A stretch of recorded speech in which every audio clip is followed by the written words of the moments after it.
Salut à tous et j'espère que vous allez bien, ça me fait vraiment plaisir de vous retrouver pour une nouvelle vidéo. Même s'il fait extrêmement chaud et que honnêtement on a plus envie de piquer une tête que de faire une vidéo, et ben vous me connaissez, je suis là et j'avais envie de faire une vidéo spéciale critique ciné parce que du coup la dernière fois je suis allé voir le dernier Indiana Jones et ben, j'avais envie d'en parler avec vous car il y a énormément de choses à dire et je vous donnerai mon avis sur ce que j'ai pu ressentir sur ce film car il y a beaucoup de choses qui m'ont un peu déplu dans ce dernier Indy. Mais bien évidemment, avant d'attaquer la vidéo, je voulais vous dire que si vous adorez ce genre de contenu, n'hésitez pas à vous abonner à la chaîne, de liker et de partager, d'en parler autour de vous car honnêtement, ça fait toujours plaisir de voir de nouvelles têtes sur la chaîne, alors abonnez-vous. Bon, du coup voilà, moi j'ai pas de chapeau, j'ai pas de fouet, mais c'est parti, on va parler d'Indiana Jones, à tout de suite. Et là, tu t'offres un dernier triomphe. Indy! Fais-le l'empaver, Indiana Jones! Mais il m'est arrivé dans ma vie de voir des choses. J'ai subi des tortures vaudou! J'ai pris 9 balles! Dont une fois par ton père! Ah! Je suis désolé. Mais ça, je l'ai cherché. Toute ma vie.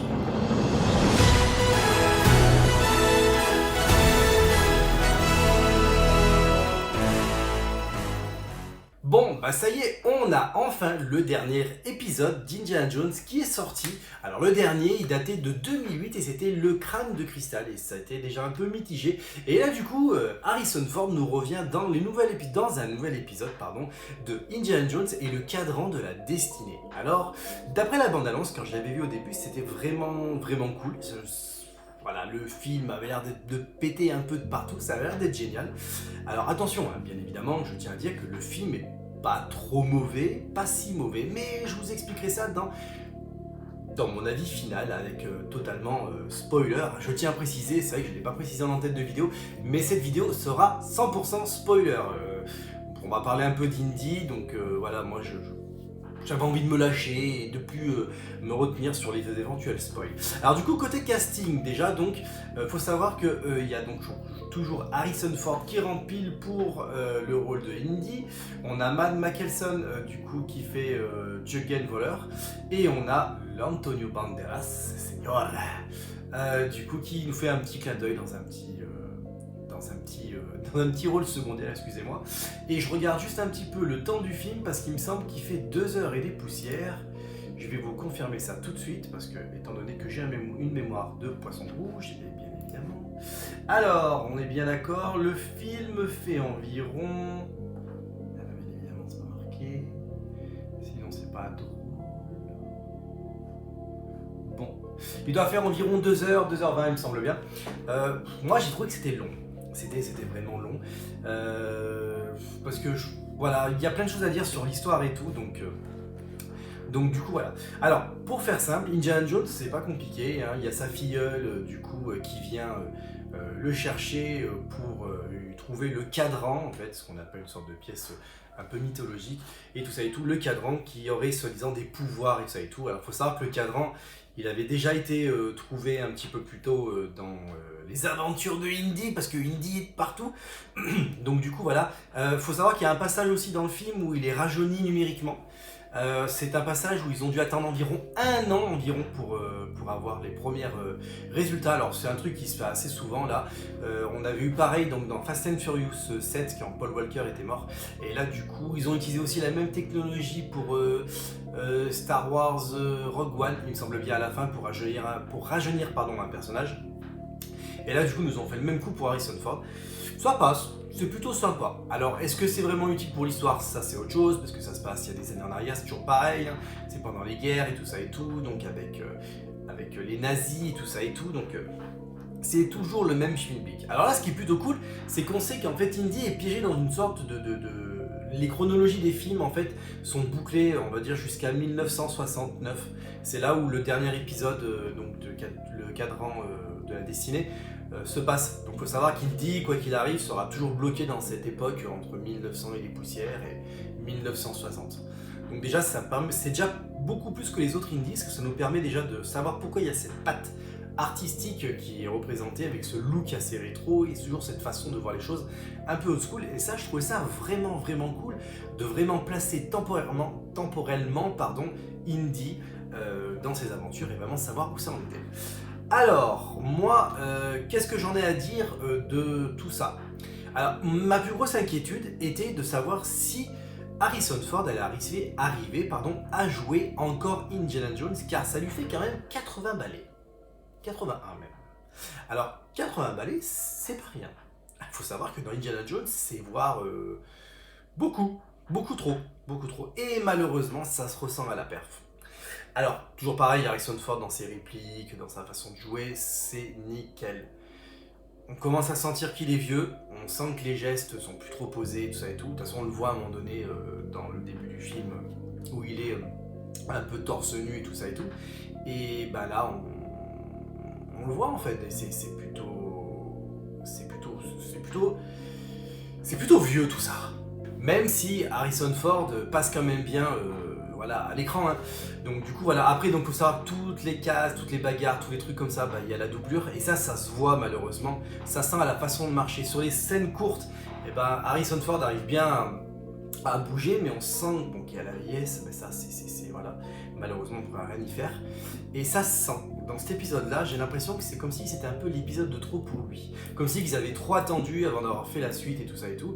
Et du coup, voilà. Donc moi, ce qui était important, c'était de relever que je trouvais qu'Harrison Ford était un peu trop vieux pour se relever. On en reparlera un peu plus tard à la fin de la vidéo, car c'est vraiment important. J'insiste, restez bien jusqu'à la fin de la vidéo, car honnêtement, ma conclusion va vraiment vous surprendre. Donc l'ambiance du film, bah, c'est comme d'habitude, c'est indie. Donc il y a une ambiance des années 60, 70, donc c'est toujours ce look, cette ambiance, cette patte artistique, même si c'est James Mangold qui est aux commandes et pas George Lucas, ça se sent. Il y a une différence de patte artistique et ça se voit tout de suite le démarrage, la présentation. On n'a pas la fameuse présentation d'Indiana Jones posée comme ça. Non, on n'a pas tout ça. Là, on a vraiment un truc très simple, très subtil, genre comme si on veut essayer d'effacer un peu tout ça, mais en reprenant un peu la patte. On a une différence de tournage, on a une différence de présentation de la musique, de l'ambiance d'Indy qui est un peu plus effacée. Donc du coup, voilà. Après, il faut savoir que dans Indiana Jones, voilà, il est vieux. Et ça se ressent même dans le scénario, parce que dans le scénario, il se fait passer pour un vieux. Et ça m'a extrêmement gavé. Mais je voulais vraiment en parler avec vous dans la conclusion finale. Ça me démange d'en parler, mais il faut que j'attende, il faut que je me discipline. Alors, sinon, on est foutu. Sinon, comme j'avais dit, l'ambiance du film est vraiment top. Là-dessus, il est toujours pareil. Voilà, donc moi, franchement, j'ai bien kiffé les 2/3 du film. Après, il y a un moment donné, je trouvais que c'était extrêmement long. Et voilà. Après, c'est pas les effets spéciaux, parce que les effets spéciaux sont vraiment top. Il y a eu plus de 300 millions de budget pour les effets spéciaux. Ça passe bien, l'ambiance est bien retranscrite. Je dirais même mieux, l'ambiance est plus light que dans le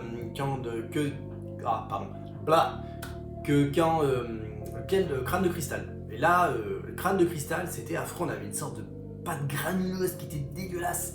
Alors c'était peut-être le début des Blu-ray ou pas, mais là, dans celui-là, on n'a pas ça. C'est vraiment homogène. On a juste une ambiance rétro avec un look et surtout un petit peu côté old school. Pardon. Mais c'est vraiment intéressant. On se laisse porter par l'univers. De toute façon, c'est sûr, quoi qu'il arrive, Indiana Jones, ça se sent, même si, voilà, il y a quand même 2-3 petits trucs qui choquent. Alors, du coup, pour faire simple, parce que faut quand même reprendre un peu cette histoire.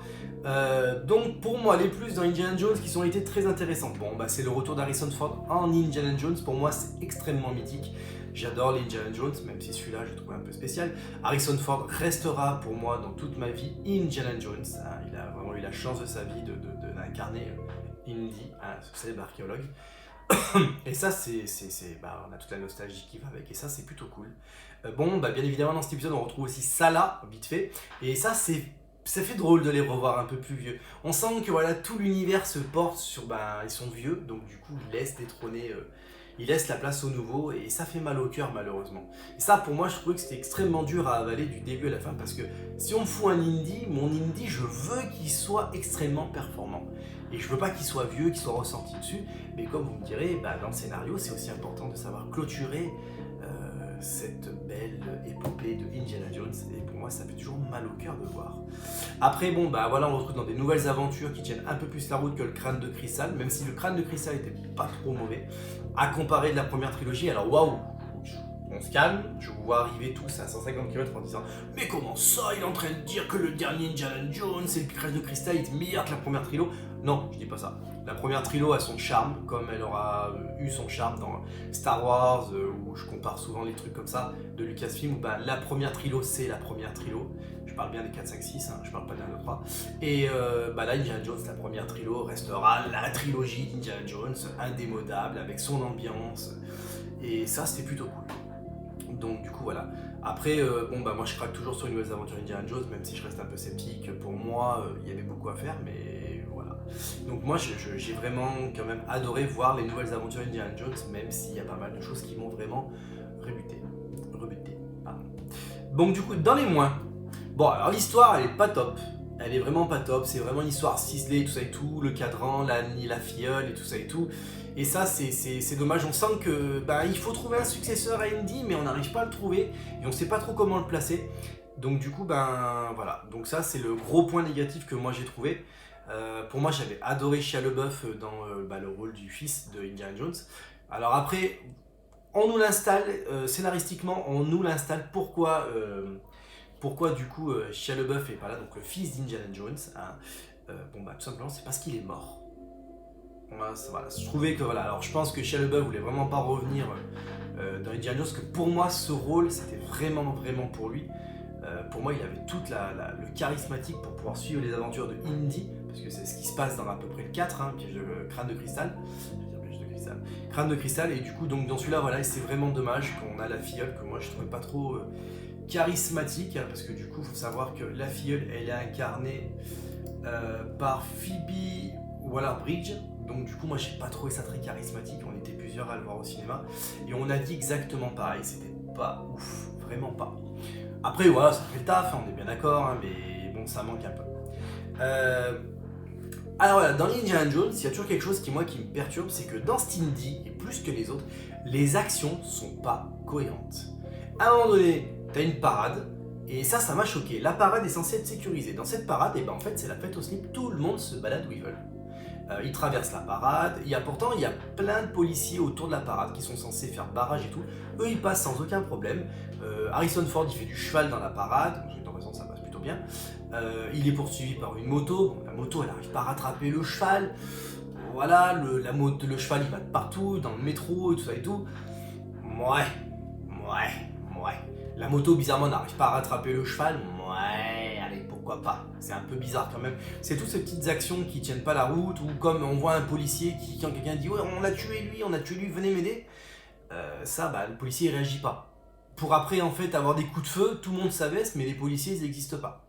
Là c'est là où en fait pour moi je trouve qu'il y a des incohérences scénaristiques qui sont trop fortes dans cet épisode là, bien plus que les autres. Alors peut-être que j'ai pas fait attention dans les autres épisodes, mais moi voilà je trouvais que ça c'était un peu trop fort à mon goût et ça manquait cruellement de cohérence. Et là malheureusement ça fait descendre l'immersion dans le film, et là je trouve ça vraiment dommage. Alors après dans les moins, bon, bah, comme je l'ai dit, Harrison Ford est beaucoup trop vieux. Là c'est fini, c'est la fin. Ça fait mal au cœur de le voir comme ça, parce que bon, on aimerait que nos stars préférées restent jeunes éternellement, ou voilà, mais là voilà, Harry il est trop vieux. Là ça se voit déjà dans la scène où il est en boxeur et tout, qui va se plaindre contre le voisin, déjà il est vieux. Mais le film nous le présente comme ça, hein, il nous le présente pas comme un jeune.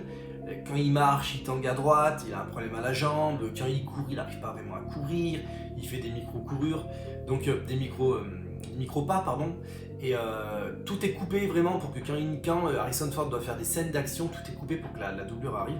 Alors vous me direz c'est normal, mais voilà, quand tu t'attends à voir Indiana Jones, tu as toujours un peu le rêve, un petit peu tout ça, et ça m'a vraiment fait chier. Putain, vous imaginez même pas comment. Ah ouais, je l'ai dit parce que là il fallait que ça sorte, hein. Ça m'a vraiment fait chier de voir ça, parce que putain, Harrison Ford en Indiana Jones, c'est tout ce que j'ai kiffé quand j'étais jeune, quoi. Et donc du coup bah voilà, ça m'a bien fait chier. Bon bah alors vous me direz en conclusion, qu'est-ce qu'on peut dire? Eh ben, allez voir Indiana Jones, les amis, parce qu'honnêtement, c'est le dernier épisode d'Harrison Ford. Vous ne verrez plus Harrison Ford en célèbre Indiana Jones, claqueur de fesses. Et je suis extrêmement sérieux. Du coup, voilà. Donc, c'est plutôt bien. C'est pour les nostalgiques. Moi, j'ai pas trop adoré. Je vais pas vous le cacher, parce que pour moi, Indiana Jones, c'est pas comme ça. Il manque beaucoup d'énigmes dans ce film. Beaucoup d'énigmes avec le petit sable et tout ça et tout, des petits trucs comme ça, voilà. On a un beau clin d'œil sur les insectes et tout, dans les corridors et tout. Voilà, ça reste. Le serpent fait toujours l'allusion au serpent, que Indiana Jones a peur des serpents et ça et tout. Et ça, c'est sympa, mais c'est pas assez poussé.